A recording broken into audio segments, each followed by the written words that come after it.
And the Associated Press is reporting right now that at least 2 people have been killed and several others injured in this at Brown University. This is a law enforcement source telling that to the Associated Press. Again, at least 2 people have been killed and several others have been injured. So as this live active scene continues to unfold, information continues to unfold, and we see this massive police presence. This is in the area of Brown University during the time that exams were being taken, and the information that we know now is from sources. We are waiting this press conference that was expected to begin at 6:15, where we were hoping to get more details, and Commissioner Ed Davis is standing by, and so we're hearing little bits of information that are starting to unfold here, Commissioner. Right, and that's normal in a situation like this.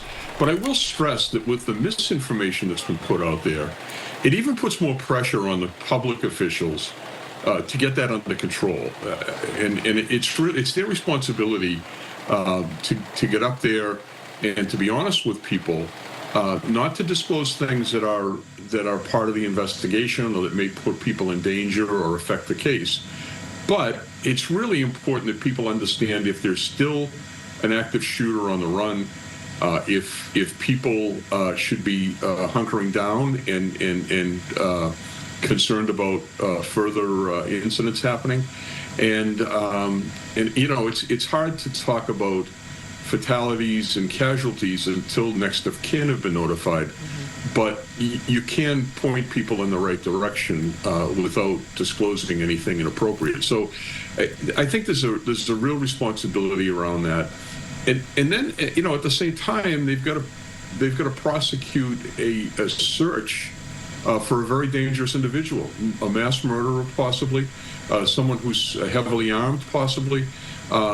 These situations are fraught with danger, and it's why you need to do tabletop exercises and train police and public officials in responding to a thing like this. People react the way they train, and that's so important.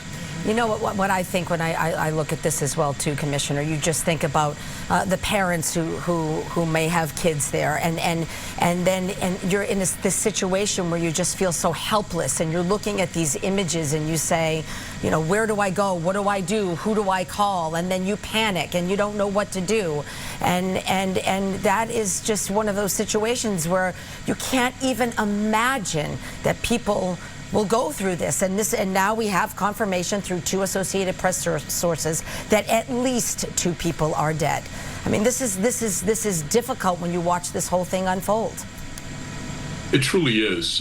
They have to start thinking almost immediately about reunification centers and getting information out to people that can't reach their loved ones but haven't been injured.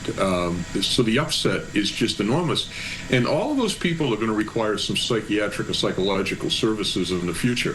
All of that stuff needs to be started immediately so that you give people the help that they need.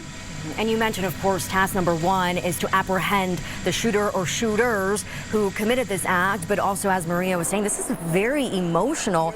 You know, the school is saying that they worked quickly to relocate students. We know that there were 2 exams scheduled at that building where the shooting erupted. What type of training, you know, is there in terms of getting survivors out, getting them to those reunification centers, getting them the help that they need, and get to where they need to be with family, or just a place of both physical and emotional safety? Well, one of the things that we've done in the past, and I think is a very good lesson to learn, and I was in Las Vegas during that shooting incident, and it happened there, was incorporating and involving people outside the police and public safety sphere to assist in the trauma part of this. People from hospitals, people from the psychology departments and psychiatric units in the area. People that can step up and provide the compassionate relief that individuals who have been affected by this they need so much at a time when the police are too tied up with the pursuit of the suspect. So you need help to deal with something as massive as what this appears to be. And I'm sure the officials in Providence are set to do the job. They're a very good police department. And Brown University has its own police department, and we know that the FBI, ATF, and multiple crews from all over are there. Massachusetts is there as well. So can you see the same pictures that we're looking at, Commissioner, right now? I can. Okay. So let's talk about what you see and what you've seen. I've been watching you before I came in, as I was coming in. What has changed with this scene, and how is it evolving for you with your expertise, in your opinion? Well, the first time I had eyes on the scene, I would characterize the officers and public safety personnel as in a stand-down situation. It appeared as though everyone believed that the suspect was in custody. No one was taking cover. No one was running into fields of fire and things like that. They were rather laid back when I first saw it. That changed very quickly when the report came out that the suspect was still at large, and you could see redeployment of individuals at the scene, going out to different areas to make sure that the perimeter was tight and to make sure that if there was any movement, they were able to report it and get their hands on the person. So it's been a roller coaster, really, of response from what I've seen there.